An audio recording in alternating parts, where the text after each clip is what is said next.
নমস্কার, welcome to বই ভ্রমণ। তো আজ আরো একটা নতুন বই নিয়ে হাজির। শরণজিৎ চক্রবর্তীর জোনাকিদের বাড়ি। মানে আমার জীবনে হয়তো এই প্রথমবার কোনো বই পড়তে গিয়ে আমার এত অসুবিধা হচ্ছিল, তো প্রথমেই বলে রাখা ভালো। কারণ এই বইটা আমি কম করে 6 থেকে 8 বারের বেলা এই বইটা আমি শেষ করেছি। তো সেটাতে আমারই ফল্ট ছিল। তো প্রায় 4 থেকে 5 মাস আগে হয়তো এই বইটা আমি এক বন্ধুর কাছ থেকে নিয়ে আসি। তো প্রথম কথা এত বড়, তো আমি ভাবলাম যে ঠিক আছে 1 সপ্তাহ লাগবে পড়তে, কিন্তু যতবার শুরু করেছি ততবার আমার বিরক্ত লেগেছে যে এটা কি হচ্ছে। মানে আমি বুঝতেই পারছি না, এত এত ক্যারেক্টার। হ্যাঁ, যারা সরঞ্জিৎ চক্রবর্তী পড়তে পড়তে অভ্যস্ত তাদের কাছে কোনো ব্যাপার না। আমি এর আগে ওনার কম্পাস পড়েছি, একদম ছোট্ট বই, মানে ছোট মানে একদম ছোট না, কিন্তু পারফেক্ট বই আর কি। তো ওটা আমার খুব ভালো লেগেছিল, ওইটার যে গল্প, ওইটার যে সিম্পলিসিটি, বা ওইটার যে মেন স্টোরি লাইন, যে একটা পাস্টের ব্যাপার রয়েছে, একটা বর্তমানের ব্যাপার রয়েছে, পাস্টের সাথে যে প্রেজেন্ট টাইম লাইনের যে একটা কানেকশন, সেটা খুব মিষ্টি, আহ, খুব রিয়েল লাগে আর কি। তো মানে একটা নস্টালজিয়ায় ভরপুর গল্প। তো ওইটার কিছু কিছু পার্ট এই বইতেও রয়েছে, মানে ওরকমই পাস্টের টাইম লাইন আর প্রেজেন্টের টাইম লাইন। তো এবার শুরুর দিক থেকে এত ক্যারেক্টার, প্রতিটা চ্যাপ্টারে নতুন ক্যারেক্টার ইন্ট্রোডিউস হচ্ছে আর কি। এবার আমি ভাবছি এটা কি হচ্ছে। তো আমি যেই রুল ফলো করি যে প্রতিটা বড় বইতে কিছুটা সময় লেখককে দিতে হবে পড়ার জন্য। তো তারপরেও যদি সে তোমার আহ, মানে ফোকাস বা অ্যাটেনশন গ্র্যাব করতে না পারে, তাহলে সেইটা লেখকের ফল্ট। এবার এইটাতে 100 পাতা হয়ে যাচ্ছে, 150 পাতা হয়ে যাচ্ছে, গল্প চলেই যাচ্ছে, মানে জাস্ট চলছে, মানে কি হচ্ছে, কোন ক্যারেক্টারের সাথে কি সম্পর্ক। মানে একটা ফ্যামিলি রয়েছে, সেই ফ্যামিলির কতগুলো ক্যারেক্টারের আলাদা আলাদা গল্প দেখাচ্ছে, তারপর দেখা যাচ্ছে যে ওটা ওটা একই একটা ফ্যামিলি। তো আমার এমনিতেই আমি সম্পর্কের ব্যাপারে খুবই নো, মানে খুবই কাঁচা। তোর জন্যই আমার আরো বিরক্ত লাগছিল। তো সেই জন্য এই বইটা আমি অ্যাটলিস্ট 5 থেকে 6 বার ধরেছি, 10 পাতা 15 পাতা পড়েছি, রেখে দিয়ে অন্য বই পড়েছি। মাঝে আমি 2খানা 3খানা বই পড়ে বইয়ের ভিডিও বানানো হয়ে গেছে এই চ্যানেলে। তো তারপর জেদ করে কিছুদিন আগে, মানে নতুন বছর শুরু হওয়ার আগে 1 সপ্তাহ আগে, আমি হচ্ছে এবার শেষ করবোই। কারণ অন্যের বই নিয়ে এসছি, এতদিন ধরে বাড়িতে ফেলে রেখেছি, এটা তো ঠিক না, তাকে তো দিতে হবে। তো নিয়ে এসছি যখন, পড়বই, না পড়ে আমি তাকে দেবো না।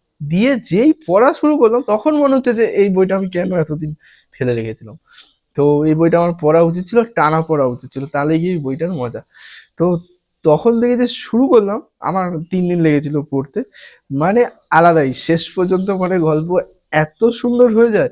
মানে আমি ঘুরেছিলাম এই বইটা, অ্যাটলিস্ট 8 থেকে 10 দিন হয়েছে আমি শেষ করেছি। আমি সঙ্গে সঙ্গেই ভিডিও বানাই, এই বইটা আমি বানাইনি।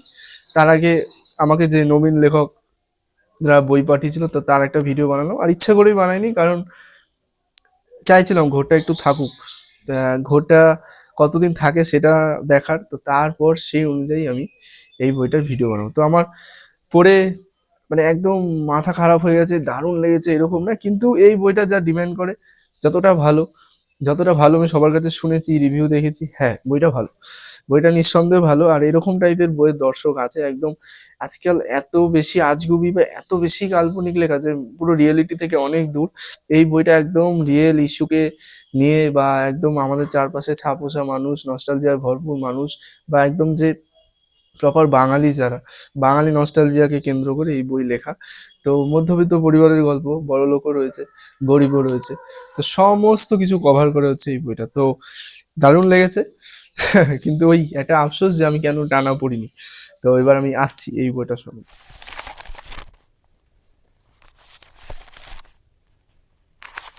তো বইটার গল্প নিয়ে বলবো, কতটা কি বলবো আমি জানি না। এই ভিডিওটা নয় অনেক বড় হয়ে যাবে, আর নয় একদম ছোট হয়ে যাবে, কারণ হিউজ গল্প। মানে আমি আমার চ্যানেলে যা ভিডিও বানিয়েছি বা যা যা বই পড়েছি, কোথাও একটা গিয়ে গল্প বলা যায়, কিন্তু এই বইটা দিয়ে আমি কি বলবো আমি তাই ভাবছি। মানে বিশাল গল্প, বিশাল, মানে সমুদ্র এটা।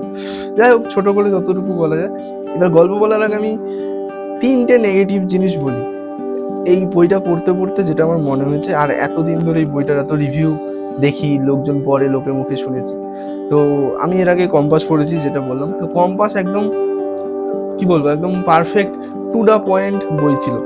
এই বইটা আমার কিছু কিছু জায়গায় অহেতুক লেন্দি মনে হয়েছে, মানে একদমই অহেতুক লেন্দি। অনেকে তর্ক করতে পারে না আমার সাথে, কিন্তু আমার মনে হয়েছে। প্রথম কথা, কিছু কিছু ক্যারেক্টার এখানে রয়েছে, স্পেস পেয়েছে, তাদের জার্নি দেখানো হয়েছে, কিন্তু মেইন যে স্টোরি লাইন তার সাথে ওই ক্যারেক্টারগুলোর একটা সময় পর গিয়ে আমি কোনো লিঙ্ক খুঁজে পাইনি।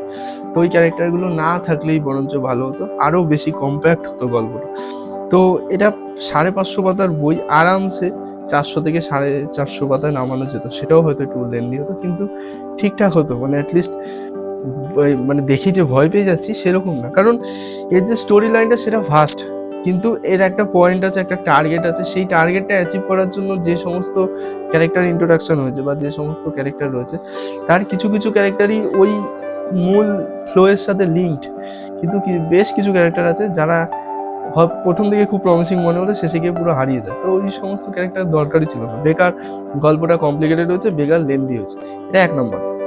সেকেন্ড পয়েন্ট হচ্ছে, এখানে প্রচুর বয়স্ক, মানে প্রচুর বয়সের মানুষজন রয়েছে। 19 বছরের রয়েছে, 38 বছরের রয়েছে, 40 বছরের রয়েছে, 45 বছরের রয়েছে, আবার যারা 20 থেকে 30-এর মধ্যেখানে রয়েছে, 28 বছরের রয়েছে।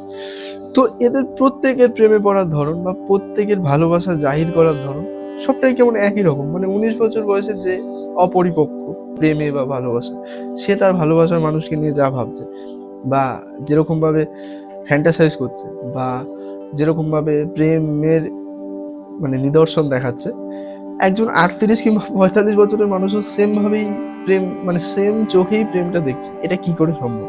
কারণ তারা এনাফ ম্যাচিওর, তাদের বিয়ে হয়ে গেছে অলরেডি, মানে তারা লাইফে অনেকটা এস্টাবলিশড। তো এইটা আমার কিরকম একটা লেগেছে। মানে ঠিক আছে, তুমি প্রেমটাকে সুন্দর করে দেখাচ্ছ, কিন্তু বয়সের পার্সপেক্টিভেও দেখানো উচিত।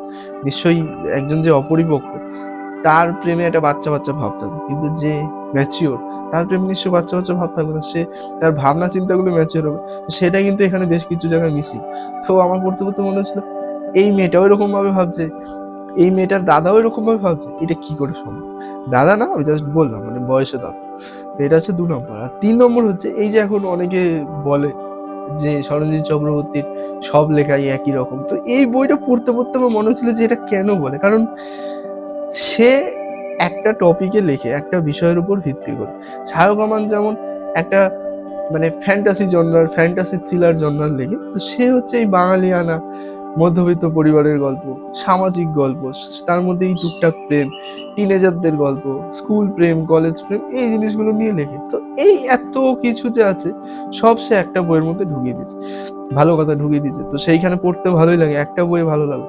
কিন্তু এই একই টপিক, মানে ঘুরে ফিরে সেই যদি তুমি টিনেজ প্রেম দেখাও, সেই যদি কলেজ প্রেম দেখাও, সেটা যদি পরের পর বইয়ে চলতে থাকে, তাহলে তো রিপিটেটিভ তো লাগবে। কারণ তখনই লোকজনের মনে হবে যে এই ক্যারেক্টারটা তো আমি অলরেডি আগে পড়েছি, বা এই ক্যারেক্টারটা তো জানি, সেটা অলরেডি আমি ওই বইতে দেখেছি, বা এই যে বিষয়টা দেখানো হচ্ছে সেই বিষয়টার একটুখানি হলো আগের বইটাই ছিল। এর মধ্যে প্রচুর জিনিস রয়েছে। তো যেই জিনিসগুলো একবার পড়লে, আপনি সরঞ্জিৎ চক্রবর্তীর যদি অন্য কোনো বই পড়েন, যেটা আমি পড়িনি, আমি সবার কাছে শুনি, তো তার টপিকগুলো যেহেতু সেম হয়, তো কোথাও না কোথাও গিয়ে মিল তো পাওয়া যাবেই। তো সেটা আমার 3 নম্বর নেগেটিভ মনে হয়েছে, যে তুমি মানে লিখছো ঠিক আছে, কিন্তু গল্প হয়তো মেন স্টোরি লাইনটা আলাদা অন্য বইয়ের থেকে, কিন্তু তার যে সাব ইভেন্ট, সাব প্লটগুলো, সেটা কোথাও গিয়ে একটু হলেও মিল থাকে। সেই জন্য পাঠকদের মনে হয় যে হ্যাঁ, মিল রয়েছে, তার একটা গল্প বললেই অন্য গল্পগুলো পড়া হয়ে যায়। তো এটা আমার 3 নম্বর নেগেটিভ মনে হয়েছে। এবার আমি আসছি গল্পটা নিয়ে, গল্পের ভালো দিক নিয়ে, আর পড়তে পড়তে আমার কি কি মনে হচ্ছে সেসব। তো এবার আমি আসি এই বইটার গল্প নিয়ে। আমি প্রথমে যেটা বললাম, কতটা বলতে পারবো আমি জানি না, এত এত এত এত সম্পর্ক, বাপরে বাপ। তো ওর জন্যই প্রথম দিকে আমার পড়তে পড়তে ভীষণ অসুবিধা হচ্ছিল, যে বাপরে বাপ, প্রচুর সম্পর্ক, প্রচুর ভাস্ট স্টোরি লাইন আর কি। তো যাই হোক, এইটার একটা মানে আমার মতো পাবলিকদের জন্য খুব ভালো। এইখানে অনেকগুলো ক্যারেক্টার দিয়ে রেখেছে, আর্ক, ক্যারেক্টারের একটা আর্ক। তো এটা আমি পড়ার পর দেখলাম যে আচ্ছা, মানে আর্কটা এমনভাবেই দেওয়া যে একটা মানে কার সাথে কার সম্পর্ক, সেটা এখান থেকেই বোঝা যায় আর কি। মানে পড়ার পর আরো বেটার বোঝা যায়। তো আমি এটা দেখে দেখেই বলি। তো প্রথম কথা হচ্ছে, মেইন যে স্টোরি, সেটা হচ্ছে কাজু আর পেখমের। তো অনেকটা গল্প চলার পর বোঝা যায় যে এই যে কাজু আর পেখম যে টাইমলাইন থেকে বিলং করে, সেটা পাস্টের টাইমলাইন। তো কম্পাসে যেটা একদম শুরু থেকেই চলে আসছিল, যে একটা পাস্ট, একটা প্রেজেন্ট, একটা পাস্ট, একটা প্রেজেন্ট, মানে এরকম ভাবে অধ্যায়টা যাচ্ছিল। ওটা খুব ভিজিবল ছিল, খুব ক্লিয়ার ছিল। তো এই গল্পের এইটা একটা মারাত্মক টুইস্ট, আমি বলেই দিলাম। আর সবথেকে বড় কথা, এটা যেভাবে আসে তো সেটা খুব সুন্দর, মানে সেখান থেকে মজা তারও দ্বিগুণ হয়ে যায় আর কি। তো এই যে কাজু পেখম, তো কাজু হচ্ছে পেখমের টিচার। তো তার দাদু আর বাবার সাপোর্টে কাজুকে পেখমের টিচার হিসাবে ঘরে রাখা হয়েছিল। কাজুর মা, এই পেখমের মা একদম কাজুকে পছন্দ করে না। তো ওই পড়াতে পড়াতে দুজনের প্রেম হয়ে যায়।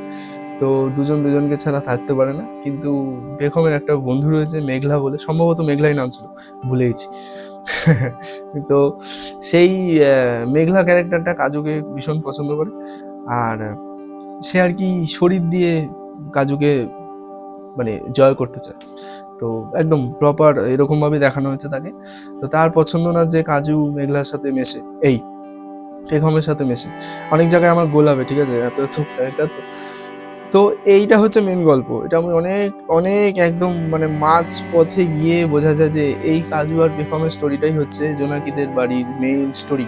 জোনাকিদের বাড়ি কোথা থেকে আসছে সেইটা জেনে রাখা ভালো।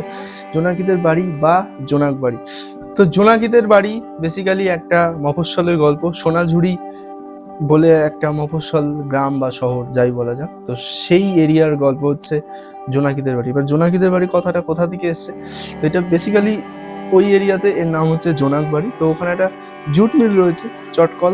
তো সেই চটকলের যে কর্মীরা রয়েছে সেই কর্মীদের একটা থাকার জায়গা রয়েছে, মানে একটা ফ্ল্যাট বাড়ি টাইপের। তো সেই যে পুরো এরিয়াটা, যতটা এরিয়া, তো সেই পুরো জায়গাটাকে বলা হচ্ছে জোনাকিদের বাড়ি। তো সেইখানেই কাজুরা থাকে। তো কাজুর ফ্যামিলির লোক মানে ওই জুট মিলের কাজ করে আর কি। তো সেই হিসাবে তো ওই জায়গাটা একটা পার্ক রয়েছে, ওই জায়গাটায় আরো কিছু আবাসন রয়েছে, ওই জায়গাটা আরো কিছু পুকুর রয়েছে। তো এই পুরো জায়গাটা হচ্ছে জোনাকিদের বাড়ি। তো এই গল্পের পার্সপেক্টিভে এটা মানে হিউজ ইম্প্যাক্টফুল জায়গা, কারণ ওখান থেকেই গল্প শুরু, ওখান থেকেই গল্প শেষ। মানে ওখানেই গল্প শেষ।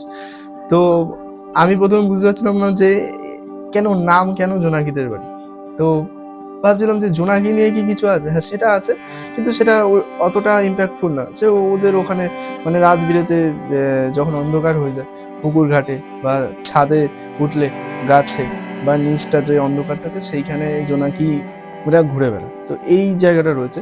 কিন্তু মেইন জোনাকিদের বাড়ি কেন, আসলে যে ওটা কাজুর বাড়ি, তো কাজুকে একটা ট্রিবিউট দেওয়ার জন্য এই যে গল্পের নাম, বা এই জোনাকিদের বাড়িতে কি করে গল্পের শেষ হয় বা এখান থেকে কি করে গল্পের শুরু হয়, সেটা যারা পড়েছেন বা যারা পড়বেন তারা ভালো বুঝবেন।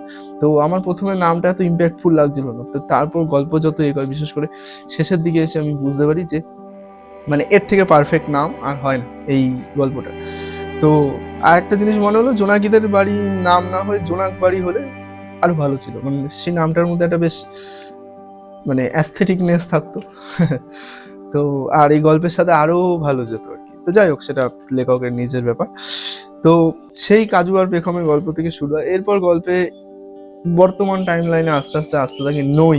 তো নইয়ের একজন বয়ফ্রেন্ড ছিল, তার নাম হচ্ছে জয়। তো তার সাথে তার ব্রেকআপ হয়ে যায়, অনেক ধরনের কারণ আছে, যারা পড়বেন। তো তারপর নইয়ের জীবনে আসে হচ্ছে পুষ্কিন আর আরেকটা ছেলে শরণ ওর বন্ধু। তো শরণ যে ক্যারেক্টারটা এই গল্পে পুরোটা সময় সে মজা দিয়ে যায়। তো তার একটা প্রেমিকা আছে। তো সেটা প্রথম দিকে মনে হচ্ছিল তার আসলে কোনো প্রেমিকা নেই, তো সেটা একটা ইমাজিনারি ক্যারেক্টার। তো তাকে সে বলে প্যাও প্যাও, তার নামই হচ্ছে প্যাও। কিন্তু গল্পে কোথাও তার এক্সিস্টেন্স নেই, সে শুধু মুখের কথা বলে যে আমার প্রেমিকার নাম প্যাও, আমি তার সাথে এই করি, তাকে নিয়ে এখানে ঘুরতে যাই, ওই করি এই করি, কিন্তু তাকে আজ পর্যন্ত কেউ দেখেনি। তো শরণ ক্যারেক্টারটা একদম শেষে গিয়ে বোঝা যায় যে কেন এই গল্পে রয়েছে। তো সব থেকে ইম্পর্টেন্ট ক্যারেক্টার, সব থেকে হাস্যকর বলবো না, সব থেকে লাইটলি রয়েছে এই গল্পে, কারণ তাকে কেউ পাত্তাও দেয় না খুব একটা বেশি, কিন্তু শেষে গিয়ে দেখা যায় যে সে কেন এই গল্পে বিলং করে। সেই জন্য একদম শুরুর দিকে যেটা বললাম যে কিছু কিছু ক্যারেক্টার রয়েছে যাদের এই গল্পে থাকার কোনো দরকারই ছিল না, বেকার গল্পটা বড় হয়েছে, কমপ্লিকেটেড রয়েছে। তো আমার স্মরণকেও সেই গদ্যেরই মনে ছিল, কিন্তু তারপর দেখা গেল না, মানে এ না থাকলে হয়তো গল্পটা অসম্পূর্ণই থেকে যেত। তো এই নই আর পুষ্কিনের অলরেডি সে ম্যারিড ছিল, তার ওয়াইফ মারা গেছে। তো সেই ওয়াইফের যে মারা যাওয়ার ব্যাপারটা বা পুরো তার যে সংসারের ব্যাপারটা যথেষ্ট হৃদয় বিদারক। তারপর থেকে পুষ্কিন অনেকদিন সিঙ্গেল। তো নইয়ের সাথে তার বয়সের পার্থক্যটাও অনেক।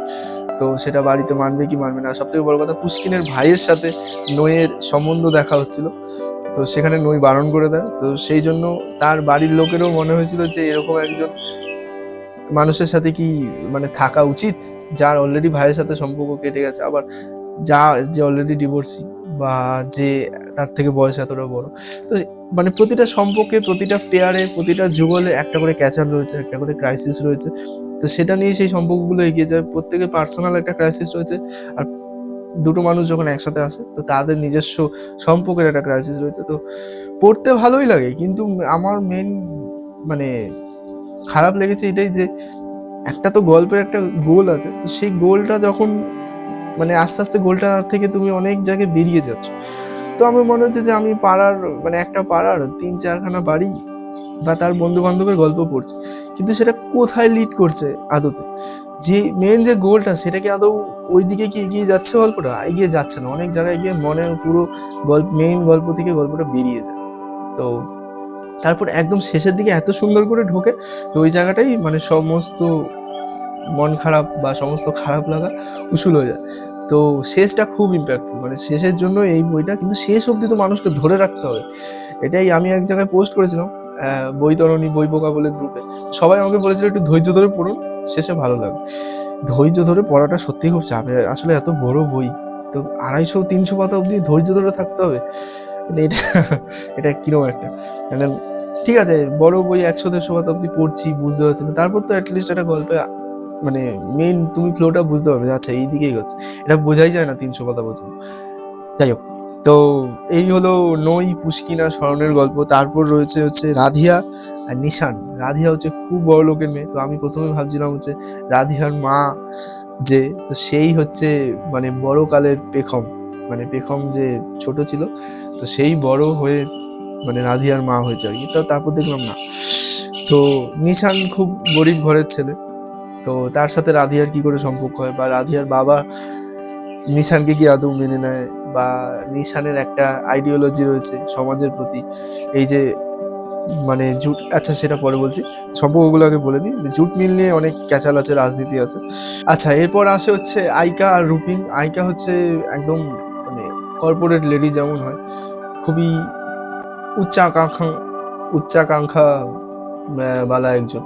তো সে ওপরে ওঠার জন্য যা কিছু করতে পারে, মানে নিজের শরীরও বিলিয়ে দিতে পারে। তো গল্পে তাকে এভাবে দেখানো হয়েছে। তো তার যে বস সে হচ্ছে রুপিন, তো রুপিনের সাথে তার একটা সম্পর্ক হয়, এবার সেটার কি পরিণতি হয় সেটা আমি বলছি না, কিন্তু ওইটাও একটা অসমবয়স্ক সম্পর্ক, মানে রুপিন তার থেকে অনেকটাই বড়। আর আইকার যে আইডিওলজি বা তার যে দৃষ্টিভঙ্গি সমাজের প্রতি, জীবনের প্রতি, সেটার সাথে রুপিনের মেলে না। তো সেই যে একটা ক্রাইসিসের জায়গা বা সেই যে একটা ডুয়েলের জায়গা, সেইটার কি পরিণতি হয়, তো সেইটা ওদের গল্পটা থেকে জানা যায়। তো এই হচ্ছে সমস্ত ক্যারেক্টার। এছাড়াও আরও প্রচুর প্রচুর ক্যারেক্টার রয়েছে, আরও অনেক প্লেয়ার রয়েছে, তো সবার কথা আমি বলছি না।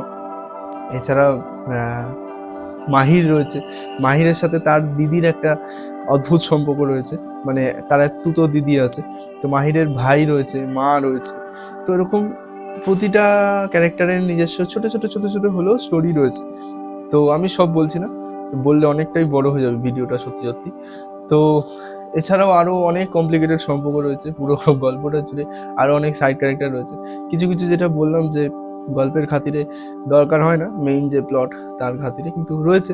তো আমি একটা জিনিস বলি, মানে বলছি বারবার যে কিছু কিছু ক্যারেক্টারের সত্যি দরকার হয় না, কিন্তু শরণজিৎ চক্রবর্তী কিন্তু এই গল্পটা লেখার সময় খুব অনেস্ট থেকেছেন।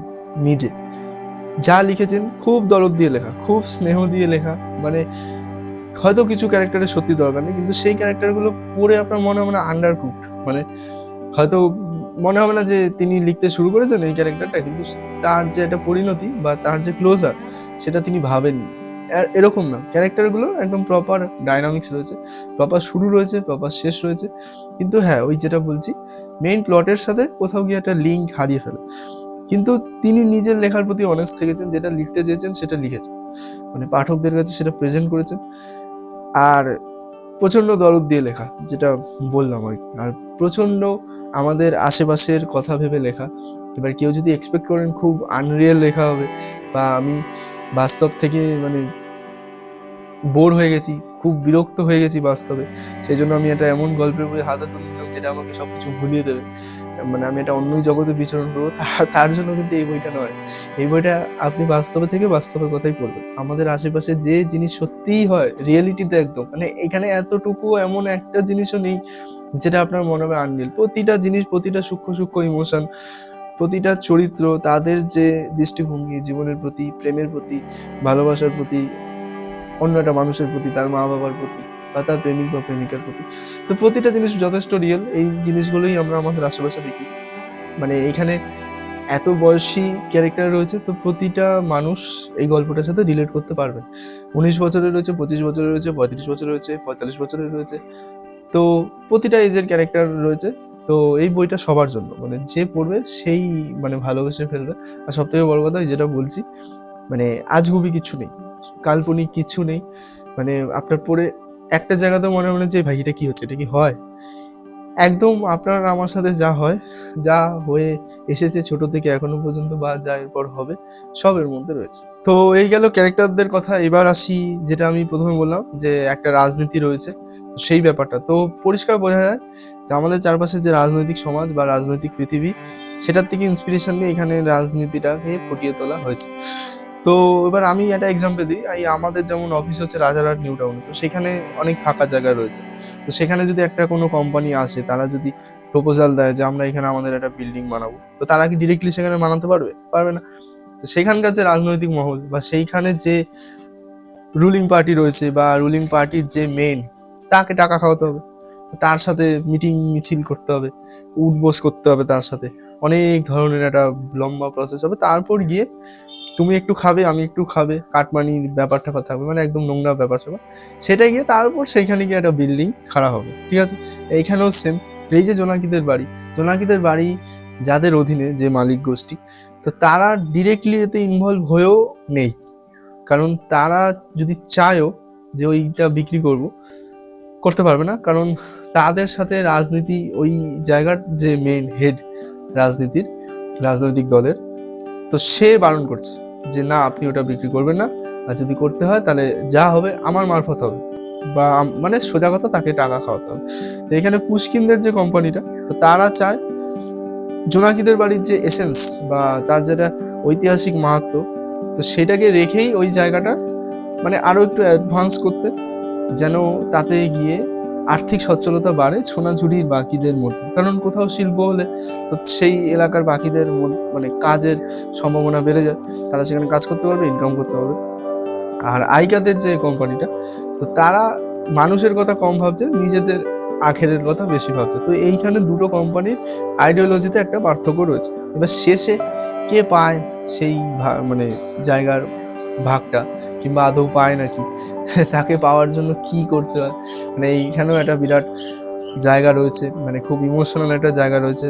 কারণ জোনাকিদের বাড়ি যে মালকিন, বা সেইটা যার হাত দিয়ে আর কি ট্রান্সফার হবে, বা যার সইটা মেন, সে হচ্ছে পেখম। মানে ছোটবেলার পেখম এখন বড় হয়ে গেছে, তো সে একটা উত্তর খুঁজছে। তো সে পুষ্কিনকে বলে যে আমি আমি একটা প্রশ্ন খুঁজছি, সেই প্রশ্নটা খুঁজে পেলে তার উত্তরটাও আমার চাই। তো আপনার দায়িত্ব সেই প্রশ্নটাও খুঁজে বার করা, প্রশ্নটা খুঁজে পেলে সেই উত্তরটাও খুঁজে বার করা। পুষ্কিন বলছে এটা আবার কি কথা, প্রশ্নই জানি না তো উত্তর কি? তো বলে হ্যাঁ, এটাই আপনার টাস্ক, আপনি যদি এটা করতে পারেন তাহলে আমি সই করে দেবো, আর নয়তো ওই বাড়ি আমি বিক্রি করবো। তো এবার সেই কোশ্চেনটা কি, সেই কোশ্চেনের উত্তরটাই বা কি, সেটা কোথায়, মানে মাটি খুঁড়ে বের করতে হলেও সেটা করতে হবে, মাটি খোঁড়ার একটা ব্যাপার রয়েছে। তো আমি একটা হিন্ট দিয়ে দিল। তো মানে সেই জায়গাটা চোখে জল এসে পড়ে আর কি, একদম শেষের দিকে, মানে গুজবাম দেয়, এখনো দিচ্ছে আমার। তো ওই জায়গাটা আলাদা, ওখানেই গল্পটা সার্থক হয়ে যায়, মানে ওইখানেই গল্পটা ভালো, একদম মানে এর আগে যত খারাপ লাগা ছিল ওখানেই সবকিছু মানে একদম স্নান হয়ে যায় আর কি। তো দারুণ, মানে ওই জায়গাটায় শুধু আমার পরে যখন আমি আরো ভাবলাম, ওই জায়গাটায় পৌঁছানোর জন্য এতটা পথ অতিক্রম করার কোনো দরকারই ছিল না। এইটাই আমার বারবার মনে হচ্ছে, কিছু জায়গায় অহেতুক লেন্দি, কিছু ক্যারেক্টার দরকারই ছিল না, কিন্তু মানে আরো অনেক কম্প্যাক্ট হতে পারতো, তাহলে গল্পটা আরো বেশি। এই গল্প পড়ে লোকজন মানে অনেকেই একটুখানি কন্ট্রোভার্সিয়াল রিভিউ দিয়েছে, দেখলাম রিভিউ দেয়, বলে যে আমি পড়ে শেষ করতে পারিনি, বেকার। এত বড়, মানে আমি যতবার পড়েছি ছেড়ে দিয়েছি, আমারও তাই অবস্থা ছিল। কিন্তু অন্যের বই ওই বললাম দিতে তো হবেই, নিয়ে এসি এত মাস ফেলে রেখেছি, না পড়ে দিয়ে দেবো, কিরকম একটা লাগে। তো সেই জন্য আমি পড়তে বসলাম। তা পড়ার পর বুঝলাম যে হ্যাঁ, কেন লোকজন এই কথাগুলো বলে। তো যাই হোক, শেষ দিকটা প্রচন্ড ইমোশনাল। শেষ দিকটা মানে আপনি চোখে জল ধরে রাখতে পারবেন না, কারণ ততক্ষণে আপনি সব ক্যারেক্টারের সাথে নিজে রিলেট করে গেছেন। তো মানে তখন আপনি ওদের মধ্যেই একজন ভাবতে শুরু করবেন আর কি। তো জায়গাটা খুব সুন্দর, খুব খুব মিষ্টি, খুব খুব হৃদয় বিদারক শেষ দিকটা। আর মানে সেখানে জোনাকিদের বাড়ি রয়েছে, সেখানে একটা অতীত রয়েছে, মানে সেখানে একটা ফিউচার রয়েছে, মানে জোনাকিদের বাড়ি এরপর কি হবে।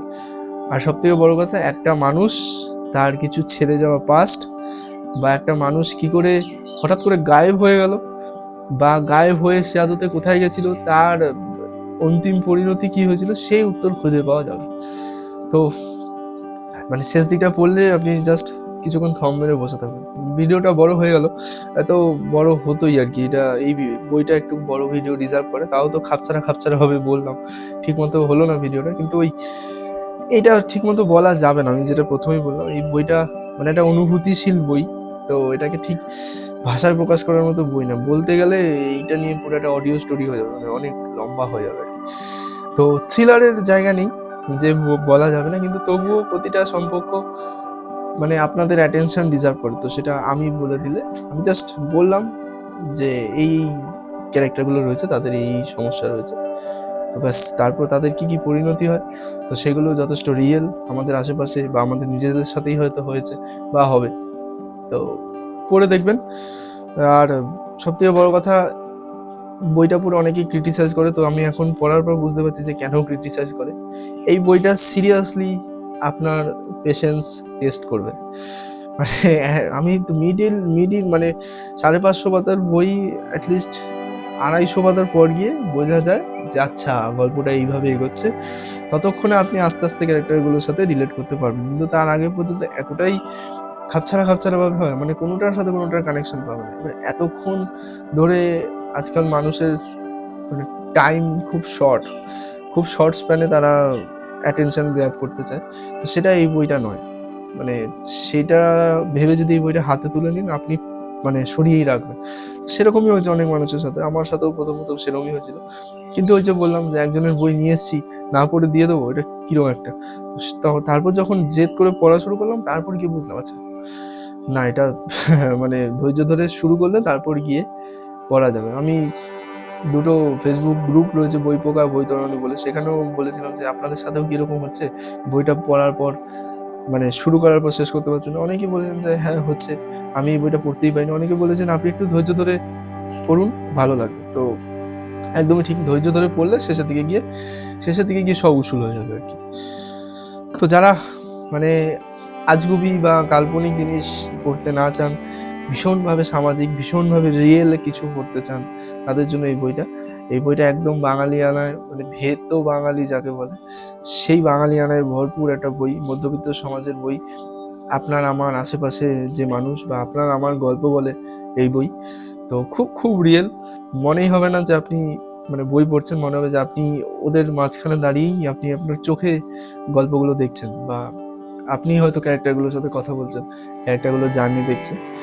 তো আজকের মতো এটুকুই থাক।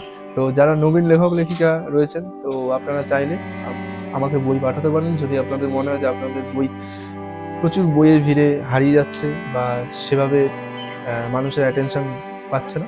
তো আমার যদি পড়ে ভালো লাগে, তাহলে আমি এই চ্যানেল থেকে বইয়ের ভিডিও আর ফেসবুক থেকে রিল, এছাড়া টুকটাক পোস্ট করতেই থাকবো। তো এতক্ষণ পর্যন্ত যারা ভিডিওটা দেখলেন, অনেক অনেক ধন্যবাদ। ভালো লাগলে লাইক করে দেবেন আর চ্যানেলটা সাবস্ক্রাইব।